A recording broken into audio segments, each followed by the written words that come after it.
Hello, everyone, and welcome back to Frank Film Club, where today we're going to be speaking about The Zone of Interest, which was written and directed by Jonathan Glazer, and it is based on a novel by the same name by Martin Amis. It is starring Christian Friedel and Sandra Hüller, and it is about the commandant of Auschwitz, Rudolf Höss, and his wife Hedwig, and it follows them as they strive to build a dream life for their family in a house and garden right next to the camp. At the time of recording this, you can watch it in the cinema, but I'm not sure where it's going after this. Coming up in this episode, we're going to be talking about Jonathan Glazer's visual storytelling and the cinematography style that he likes to use in all of his movies. We're going to talk about the narrative structure and how they juxtapose this with the themes of the movie. And we're also going to touch on the audience reception and the controversy around this movie. But before we dive into this, let's have a catch up. What have you both been up to? Nothing that interesting, to be honest. Just working at the moment. It's all been quite busy, but things are good. Nothing major to report. What about you?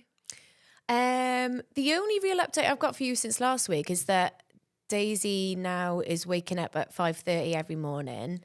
And that is just the norm now, because before sometimes she'd wake up at 7 and then she'd wake up at like 4 a.m. And now we've settled. She's like 5:30 is it for me. So we've been doing that, which is okay. At least I know what time I'm getting up, you know? Yeah.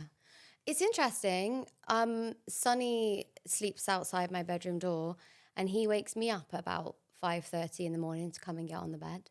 Our babies are the same. Yeah. Something about 5:30. Maybe like it's when the sun starts to peak. I don't know. Well, She's in a blackout room though, no? No, she's not. Well, that's good. She's still in our room. Because I think sunrise is about 6:30 at the moment. So, Right. Brighter days. yeah, brighter days. They are coming. Spring is here. Yeah. And how are you? Yeah, good, really good. Other than my dog waking me up at 5:30 in the morning. No, yeah, really good. Back with my pup, and I'm just loving it. He's being hilarious always and very cute. He actually recently got a really cute haircut. It makes all the difference. Yeah. Who trims him? Some people just do not do him justice. No. There are times when he can look like severely crusty, and I just feel like I have a crusty white dog. And then there are other times when he looks very like Bichon Frise or that kind of crusty. He looks, just cute. He looks like a toy you'd buy in a shop. Yeah. And yeah, those are the days where at 5:30 I'm like, come on. But not if you look like a Bichon Frise. Yeah, I'm like, oh. No, I'm joking. Well, I'm glad to hear that you've both had a good week. Really, really glad to be chatting about this film. I'm a big fan of Jonathan Glazer's work, and this particular film has been just had like a lot of people had a lot to say about it online. I think that the themes are very topical. And I guess, first of all, we all watched this together at the cinema just a couple of days ago. I feel like I know your initial thoughts, but for everyone listening at home, maybe you could talk a little bit about how that felt walking out of the screening.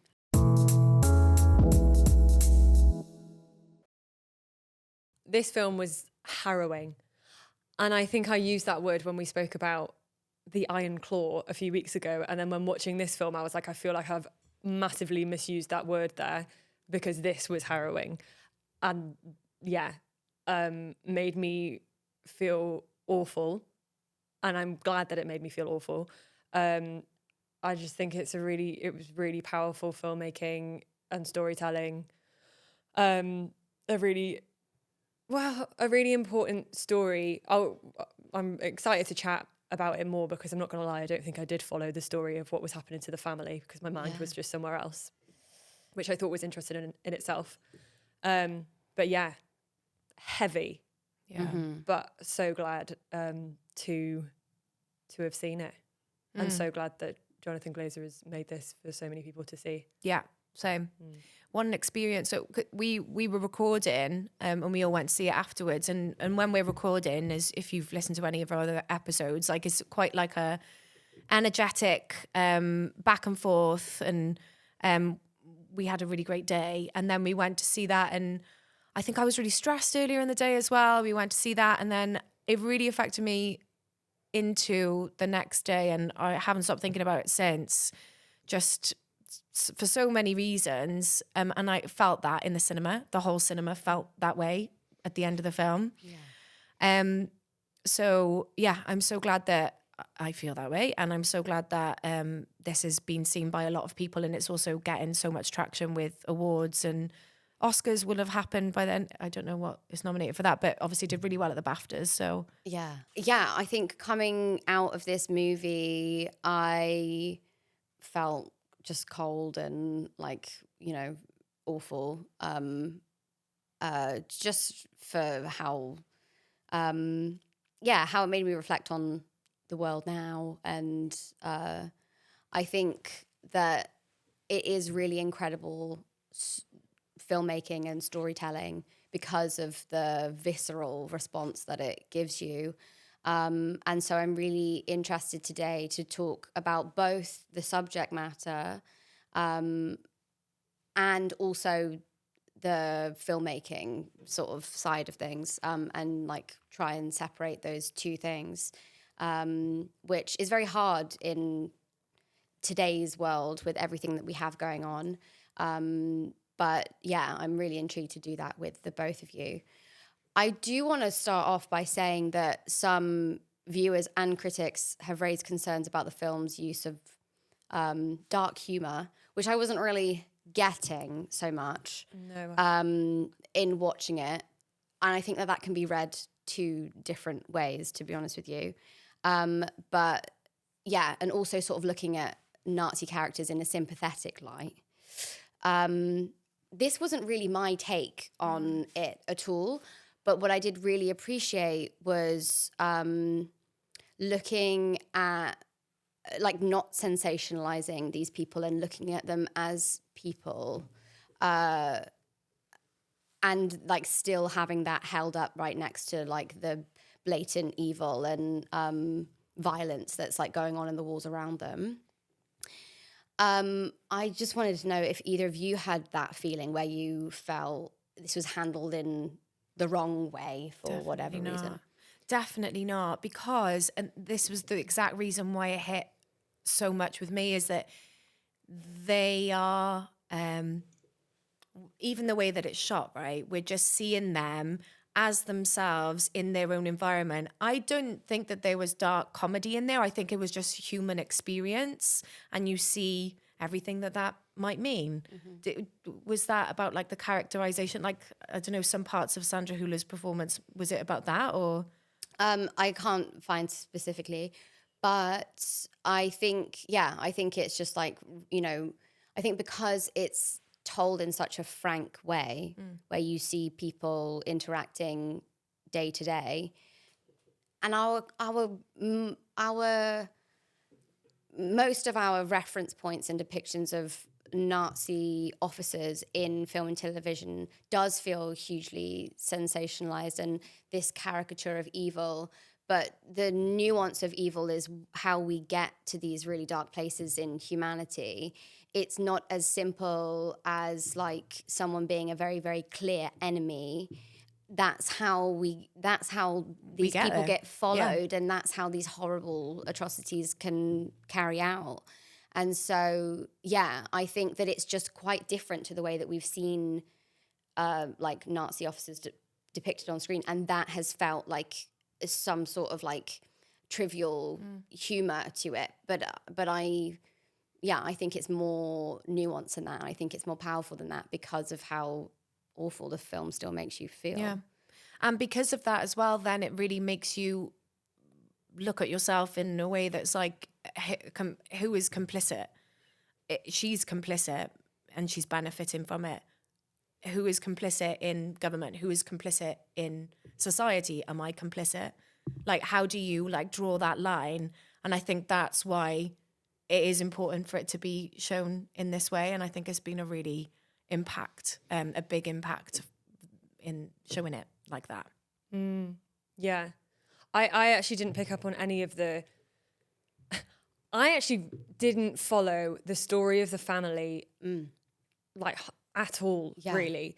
And I don't know if that was what Jonathan Glazer wanted. I presume not, because why would you? I don't imagine that he would have wanted me or his audience to not understand actually what was going on. But that doesn't. I don't think he failed, because it still like stuck with me so much. And I think madly, I think the concept of the film and the way that he's told the story, which I'm sure we'll get into properly in a minute, like had me gripped the whole way through, despite it being so quiet and slow. I mean, not knowing what the story was, because I was just like so like gobsmacked. It still just like worked, and and I just like, I find that really mad and really impressive, but also I don't think that would have been intentional. Was it intentional? Yes, it was. Oh, okay. So this, as I said, has been adapted from a novel to the screen. And the book by Martin Amis, I was researching it, and the story in that book is, I don't think that they even use these real officers' names. It's like fictional story of someone who runs a camp, and he runs it with his wife, but it's actually about another general who really fancies his wife, and it's sort of more of, I think he ends up like killing the wife or something like that. It's like a you know, a fictional tale of, is in the same setting, but it's like, you know, it, from what I was reading, it felt like Big Little Lies kind of thing, but it's just in this setting that's like a time and place in history that we do know so much about, but they're telling another story. And what Jonathan Glazer's done is removed basically all of the plot of that book, taken the setting, put it back into the real parts of history. I don't know what you can remember like from the story, but really the story that Jonathan Glazer has told is that he has a consults with a guy about these ovens, and then he gets a job promotion, and then he like goes to a different place, and the wife wants to stay. That's all that happens in this movie, right? And I think in removing the plot and the narrative, what he's done instead is through all sorts of incredible techniques, like I want to talk about the audioscape of this movie, is taken like a snapshot or a tableau of these people's lives with, you know, decision making that people can relate to, in that like you want to protect your family, or like you like job promotion, or like these very like normal things, but you've put them into a very real place that that like would have existed at that time, but we've like never seen that side of it. And I think that's like a decision that he's made. I wonder if you think that it's a good one, because immediately when I was reading the synopsis or like the, you know, information about this novel, I just felt immediately like if he'd have told that story, it would have been like, just like, what are we doing telling that story? I just think it was so powerful how he, took the setting, took the people, put it in reality, but then just sort of like, built that blatant evil and violence that surrounds their beautiful, pristine life. Yeah. I think that I think I did follow the plot, and it didn't occur to me that the absence of anything really like dramatic happening in that sense didn't really it wasn't something that I took away from it. But you're so right, like it wasn't. They fish, that, you know, the kids play in the pool. That's all that happens in this movie. But it was the absence of things that made this much more powerful for me, and how mundane, mundane, you know, their lives were seemingly with the sound, and with those, like, you know, the train going past at the top of the frame and things like that, and the absence of actually seeing it, which made it so much more sinister for me. Yeah. Oh, it actually makes me like sick to my stomach, and even more sick to my stomach that like shit like this is happening right now.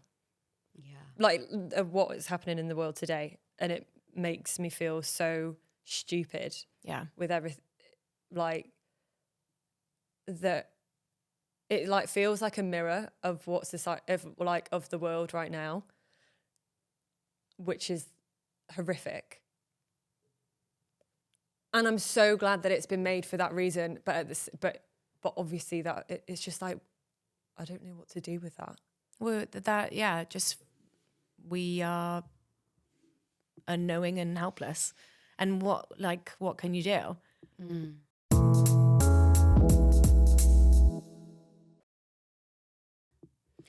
I actually gonna go a little off piece here and jump straight to a quote from The Guardian, which is from Sandra Hüller, who played Hedwig.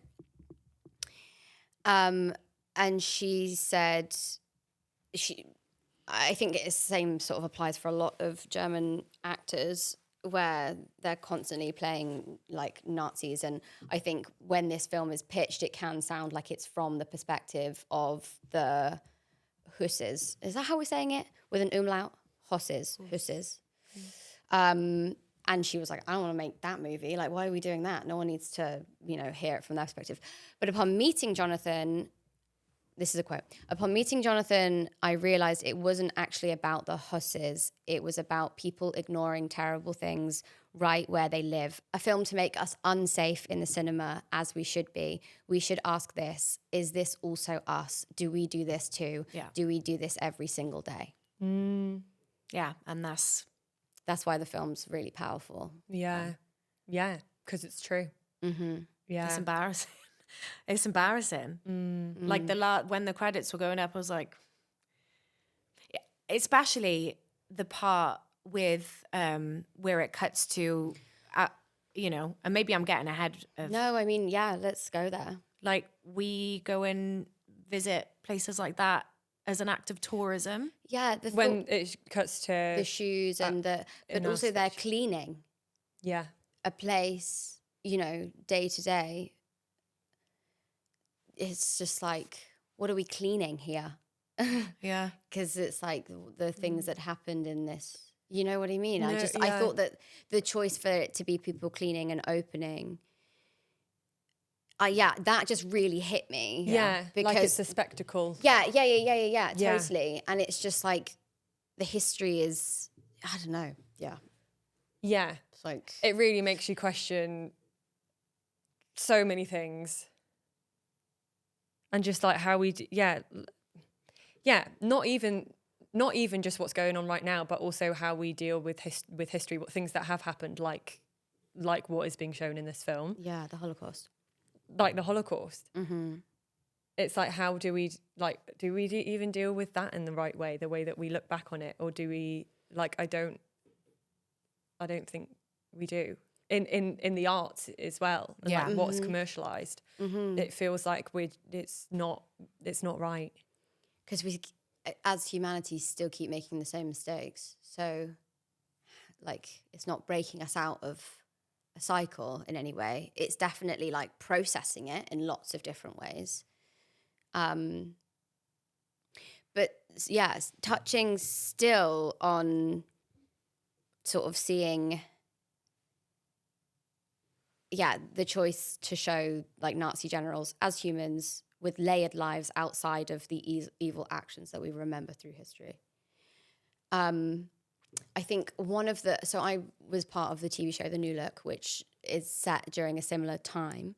And I think a lot of the depictions of the Nazi characters in that, it was like a constant back and forth about how much to glamorize or sensationalize how this is. But there was so much that is just straight from like firsthand accounts that I understand why this image has been created of like the Nazi general who's like, you know what I mean? Like, because it is just, they did have diamond encrusted like jackets, and like they just ruled everything.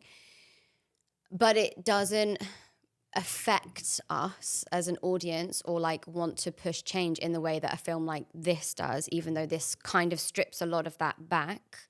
I think that it's like far more powerful, and I've never seen something like this about that time that I've seen so much about. Yeah, exactly. It makes it feel very much more, for want of a better word, real. Like, you know, the shot where she's trying on the fur coat and then you realise where the fur coats come from. Yeah. Like, if they had done a shot where they go in on the hand and they go in like a close-up of her putting the lipstick on, and then they like, it wouldn't have given the same impact as her just trying it on, pulling out the lipstick and then putting it on the table. It really makes you like look at. Yeah, I feel like he's taken everything that we do know, have seen, like are aware of, and he's told a story like in between the cracks of all of that. Yeah. And all of those parts are for you to fill in the blanks because we know the truth. Yeah. But he's sort of, built something like in between that, in this view of this house that we've never seen, with like the rows and rows and rows of like accommodations, like chambers or whatever. It's like it exists so close to every image we've seen before, but we've never seen this one. Yeah. And that is also so present in the audioscape, as I said before, and the fact that you never really leave the house. Like there's one shot, I think, that when they're in the stream, and then also when we follow the girl. The little girl. Yeah. Oh, yeah, that's a good point. But yeah, this kind of, that he's, shown the part that we've not seen before, and it's just like surrounded by everything that we do know. Yeah. Which I think is just very powerful. Yeah. Yeah. But yes, let's talk about the girl and the fact that it was shot. What is it? Yeah, is it like heat camera, I think? It's like playing with heat, but it comes directly after we see Rudolph reading an altered version of Hansel and Gretel to his kids. And in that story, it's very shrouded in what's happening in Germany at the time. And, when the people are bad, you starve them. And it's like all this whole indoctrination to and a very real thing that happened at that time. But it cuts dramatically to the girl, and it feels like it's a continuation of the story, but she's leaving a trail of apples in the mud for people to eat versus like punishing. But yeah, they did that at night in the dark. They couldn't even have moonlight. They had to sort of block the whole thing off to give that image. And then they did alter it slightly in post to make her even brighter and the food even brighter. But the girl is based on real events recounted to Jonathan Glazer by an elderly woman who was a young girl during this time and had left food in the open mines near Auschwitz for the prisoners. Yeah, so he put it in the movie. Wow. But yeah, I feel like it's just another layer to the reality of what was happening, and maybe parts that we haven't seen or been shown before. Yeah.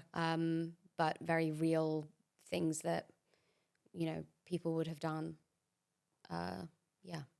There's an amazing casting director called Lucy Pardy. She cast Rox and American Honey. She's incredible. And she served as a researcher on this film. So they are, obviously they would, but it's so interesting to hear that must be one detail that they, used out of all of that research that they must have done around this film for detail.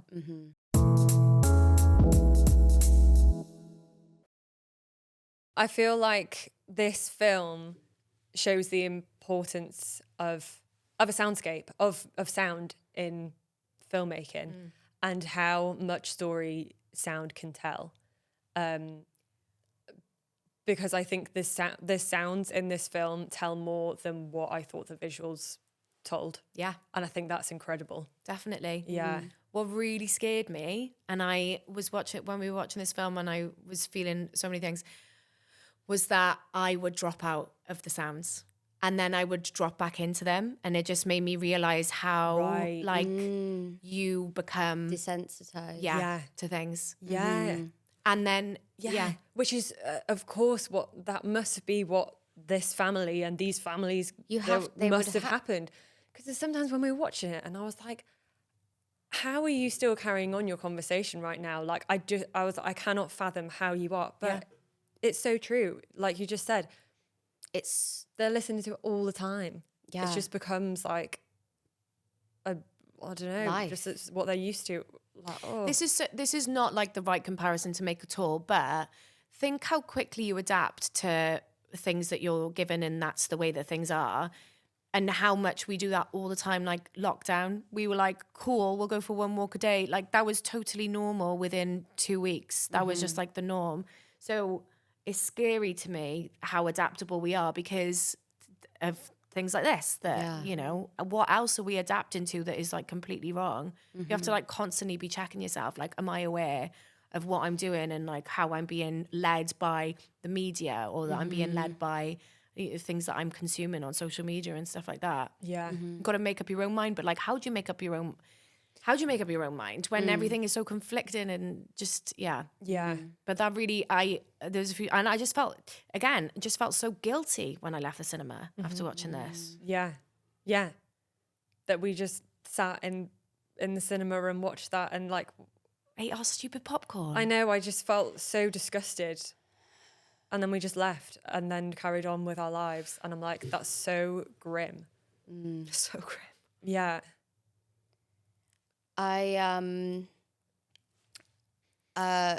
Someone who's not a stranger to Jonathan Glazer's movies, Micah Levy did the music.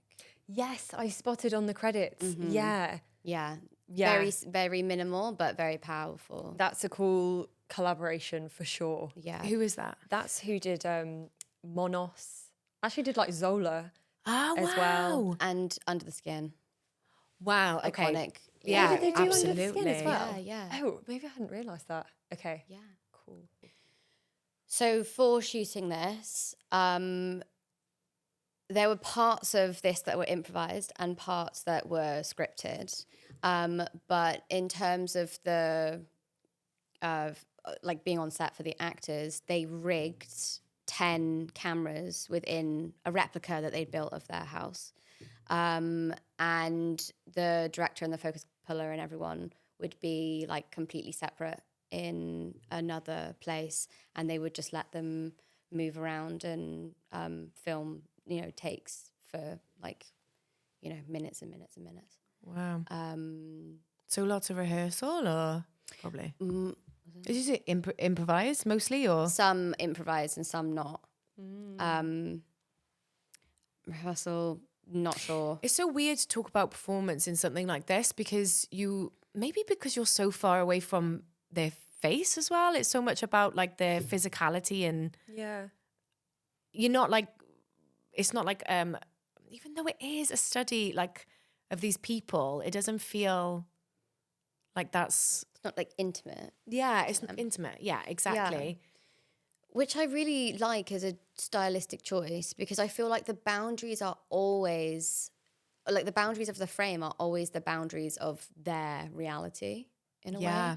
You know what I mean? Like you just see enough that, you know, it builds that thing. But you also don't get intimate in them. Like you don't want to identify with these people or care, like, you know, about the, you know, things in their life, but you do want to see how they're trying to navigate that within their little reality of the grander picture that we know. It's like, it's so literal in the way that it's shot. I don't feel like I've ever actually derived that from a film that I've watched before. You know what I mean? Like, understood the choices and how it impacts the story in the way that I can with this. Yeah, exactly. It's a great one to study, like for filmmaking, it's like a great one to study, you know. When Jonathan Glazer's just... what he does. It's funny that, like you say, that it feels weird to talk about the performances when actually, because of all those reasons that you've just said, and like we can see everything that they're doing. the camera is not manipulating their performances at all. So their performances are actually the purest huge. it could be. Yeah. And that's a really big part of it. But I know what you mean. I do feel weird talking about the performances in this. But they must have been amazing performances because we were all fooled. Yeah. And the camera is not manipulating it at all. Totally. Very Funny. organic. Yeah. Yeah. Yeah, something that the cinematographer said, the most important thing was not to aestheticize. And so all of the light is natural light sources, and even the color correction, all they did was make it flatter. They didn't want to manipulate the image in any way. Like, they built the sets, they, put the people in there, and then they shot it from afar. That's so funny. It feels so stylized to me. But obviously, yeah. I think it's just the sun. Yeah. And I think the gardens, like the set, the design is all so intricate. Yeah. But Yeah, but it's an exact replica of the house. You're joking. You're Yeah. joking. So this was set on an actual real life family that lived in this. Exactly. Did you already say this? I'm sorry if you did and I just missed that. Well, I sort of touched on it and sort of didn't. Right. But yes, the book is It was about based on a fictional people. right. Jonathan Glazer has made it about Auschwitz. I think it's Auschwitz. Oh, Yeah, it's Auschwitz and the actual commandant that operated it. And that was our And actual that's house. the Husses, yeah. And And that was the actual, and they built it just feet from where the remain is today. Wow. Yeah. Wait. To film it? Like a whole replica of the house. But then they must have they did built up the because Auschwitz probably doesn't look still like that. No, right? I think that's CGI there. Okay. But they filmed it like in that. Oh my god! So they world. shot it in Auschwitz. Yeah, yeah. Oh my god. I don't know. Yeah, that seems like mad. Wow. I don't know how I feel about that. I know. Yeah. Whoa. But then in comes that end of the movie and choosing for that peephole, like Right. looking down the hallway, references what's happening and how they're references Jonathan Glazer himself making this movie. I just think it was like, yeah, a powerful moment. And yeah, I don't know what's morally right. But what I do know is that I am like looking at the world right now, myself, like with a bigger magnifying glass than I was before I watched this. And so is that a good thing? Even though it's filmed in the place and there's about the, it's like there's so many layers to that, I think.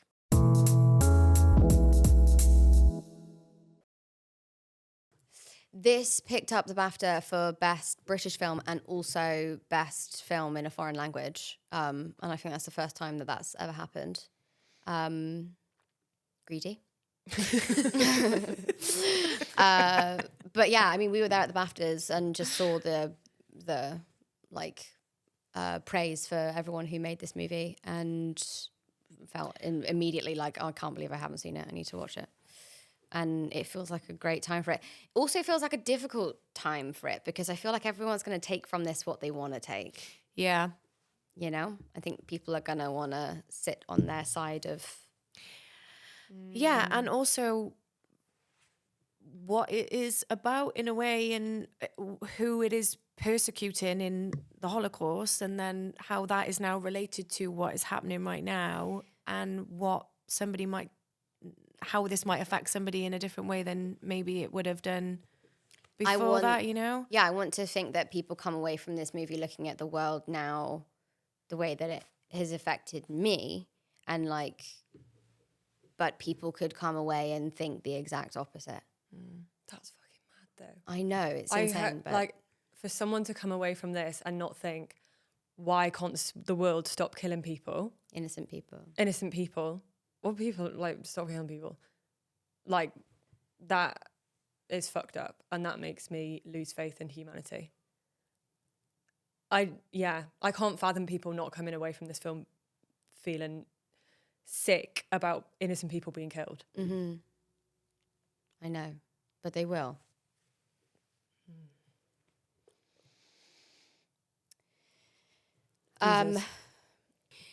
Okay, so great to unpack with you both. What are your final thoughts?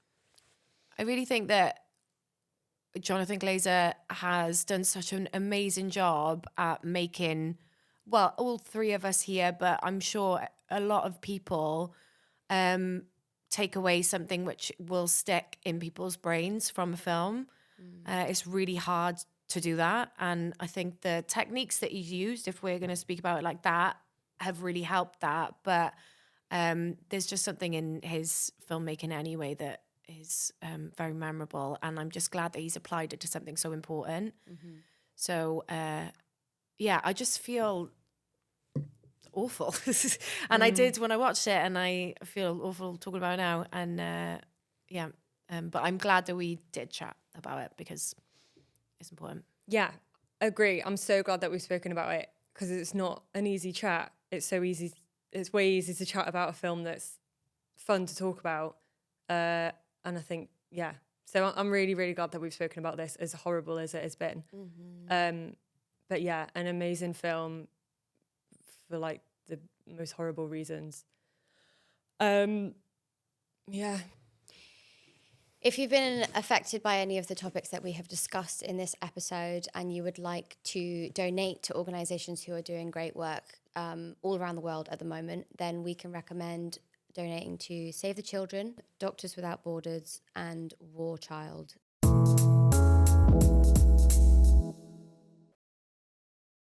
Thank you so much for joining us for this week's episode of Frank Film Club. Next week, we're going to be talking about The Holdovers, which was directed by Alexander Payne. And you can watch it, rent or buy it on Amazon or on Apple TV or wherever you rent or buy your films.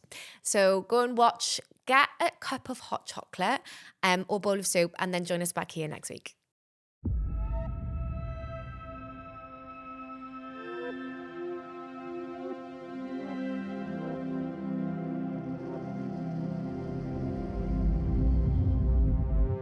This podcast was presented by Wrapped.